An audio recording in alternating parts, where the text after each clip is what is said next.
दोस्तों, क्या आपको पता है कि 6.5 मिलियन साल पहले डायनासोर के साथ क्या हुआ था? कैसे एक ही झटके में डायनासोर की पूरी प्रजाति का विनाश हो गया, जो करोड़ों साल तक पृथ्वी पर आराम से रह रहे थे, जिन्होंने अपना साम्राज्य जमा रखा था, चारों तरफ जिनका ही वर्चस्व था, उनका एक ही दिन में खात्मा कैसे हो गया? केवल बच गए छोटे जानवर, जिन्होंने खुद को किसी तरह इस आपदा से बचा लिया था। कुछ ने जमीन के अंदर सुरंगें बनाकर शरण ली थी, तो कोई दूर आसमान में उड़ गया था। उस समय 95% जीवों की प्रजातियां लगभग खत्म हो चुकी थीं।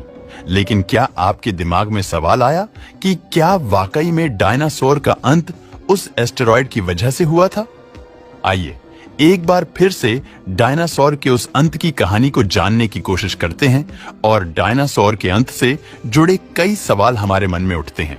लेकिन इन सवालों का जवाब हमें तभी मिल पाएगा जब हमें उस समय के हालात पता होंगे। दोस्तों, इंडिया में मौजूद डेक्कन ट्रैप माउंटेन रेंज, जिसे वेस्टर्न घाट के नाम से जाना जाता है, वो हमेशा से दुनिया भर के साइंटिस्टों के लिए चर्चा का विषय रहे हैं, क्योंकि बहुत से साइंटिस्ट्स ने यह माना है कि डायनासोर के अंत का कारण कोई और नहीं बल्कि एक बहुत बड़ा वोल्केनिक इरप्शन था। कुछ वैसा इरप्शन जिसकी वजह से वेस्टर्न घाट बन गए। वेस्टर्न घाट असल में 2 किलोमीटर मोटे और 50,000 स्क्वायर किलोमीटर में फैले बेसल्ट रॉक्स के लेयर से बने हैं, और ये रॉक्स लावा के ठंडे होने से बने हैं। जब इस जगहों की रॉक सैंपल की टेस्टिंग हुई तो पता चला कि ठीक 6.5 मिलियन ईयर्स पुराने हैं, यानी ठीक उसी समय के जब डायनासोर का अंत हो रहा था। लेकिन वोल्केनिक इरप्शन तो आज के समय में भी होते हैं, लेकिन उनसे किसी स्पीशीज का मास एक्सटेंशन नहीं होता। तो फिर डेक्कन ट्रैप इतने विशाल क्यों है? इनके अध्ययन करना इतना जरूरी क्यों है? आज के समय वाले वोल्कनों ज्यादा से ज्यादा 20 किलोमीटर तक के रेडियस में ही तबाही मचा पाते हैं, और इस वोल्कनों ने 50,000 स्क्वायर किलोमीटर के एरिया में तबाही मचाई। सोचो, वो पूरे एटमॉस्फेयर में ऐश, डस्ट और टॉक्सिक गैसेस किस हद तक भर सकता था। हालांकि साइंटिस्टों का यह मानना है कि वोल्केनो इरप्शन एक ही बार नहीं हुआ था, बल्कि 4 अलग अलग वेव में हुआ था। जो सबसे पहला इरप्शन था, वो डायनासोर के विलुप्त होने से भी 2.5 मिलियन ईयर्स से पहले हुआ था, और बाकी के 3 डायनासोर के विलुप्त होने के बाद हुए। लेकिन पहले इरप्शन को लेकर यह थियरी है। इस इरप्शन ने एटमॉस्फेयर में इतने ज्यादा डस्ट पार्टिकल और टॉक्सिक गैसेस को भर दिया होगा, जिसकी वजह से बड़े डायनासोर के लिए पर्याप्त ऑक्सीजन नहीं बची और उनकी संख्या घटनी शुरू हो गई।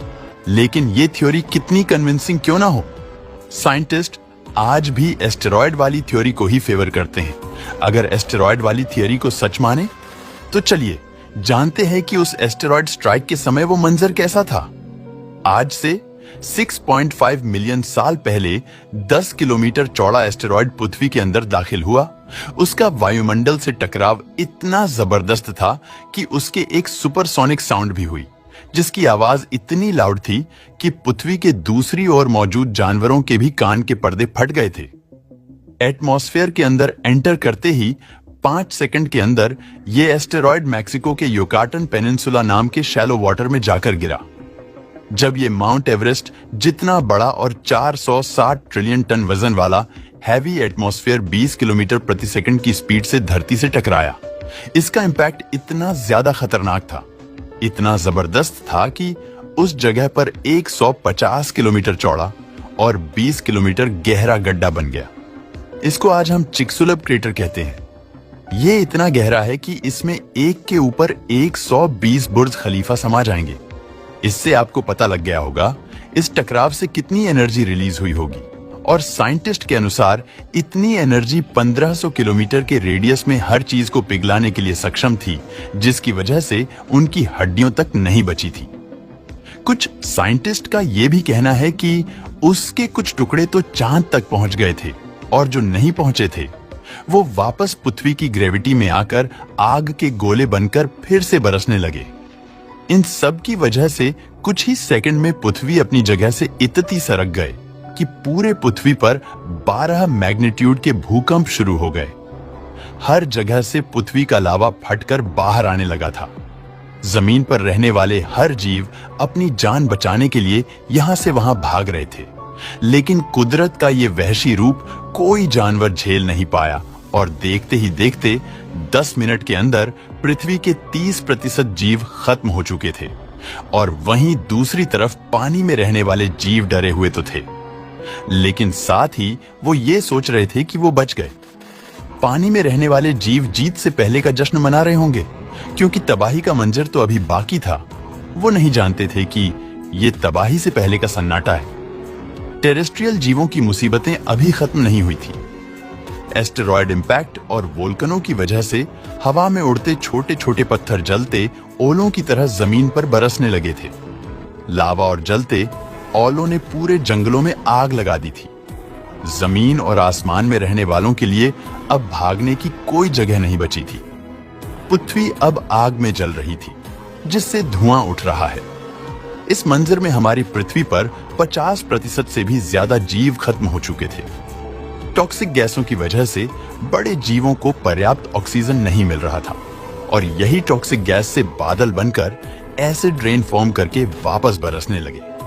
इस समय समुद्री जीव भी जान चुके थे कि अब वो नहीं बचने वाले। अब टॉक्सिक पानी की वजह से समुद्री जीव मरने लगे थे और कुछ जीव गहरे पानी की ओर तैरने लगे, लेकिन वोल्केनो से जन्मी सुनामी उनके लिए हर कदम पर मुश्किलें पैदा कर रही थी। ऊपर से कार्बन डाइऑक्साइड और अन्य ग्रीन हाउस गैसेस की वजह से ग्लोबल वार्मिंग अब अपने चरम पर पहुंच चुकी थी। अब तक ग्रीन हाउस की वजह से 65% जीवन खत्म हो चुका था। ये उस दिन नहीं हुआ जिस दिन एस्टेरॉयड गिरा था, क्योंकि बर्फ के पिघलने का मंजर तो एस्टेरॉयड के गिरने के 4 से 6 महीने के बाद शुरू हुआ था। यानी पूरी पृथ्वी पर भूकंप, वोल्केनो इरप्शन, फॉरेस्ट फायर और जमीन से लावा निकलना अब लगातार शुरू हो चुका था। बर्फ और सुनामी की वजह से एक अच्छी चीज भी हुई थी। हर जगह जो आग लगी हुई थी वो बूझने लगी और बचे हुए जीवों को थोड़ा सांस लेने का मौका मिल गया। हालांकि गैसेस ने पृथ्वी को एक बड़ी चादर की तरह ढक लिया था। सूरज की रोशनी पृथ्वी पर नहीं पहुंच रही थी, इसलिए बचे कुचे पेड़ पौधे भी मर रहे थे। जिसके बाद वो मंजर शुरू हुआ जिसकी कल्पना किसी जीव ने नहीं की होगी। सन ब्लॉक होने की वजह से सारे जीव फोटोसिंथेसिस यूज करते हैं, जिस पर पूरा फूड चेन डिपेंड करता है। प्लांट धीरे धीरे करके मरने लगे। इससे पूरा फूड चेन कोलैप्स हो गया, यानी कि चारों तरफ भूखमरी आ गई। पेड़ पौधे बचे नहीं और जो पेड़ पौधे पर डिपेंडेंट जीव थे वो भूख से मरने लगे और जो जानवरों को खाते थे अब उनके लिए भी जानवर नहीं थे। इसलिए पूरा फूड चेन सिस्टम खत्म हो चुका था। सूरज ब्लॉक होने की वजह से पृथ्वी का तापमान पूरा नीचे गिर चुका था और पृथ्वी जैसे किसी स्नो बॉल की तरह दिखाई दे रही थी।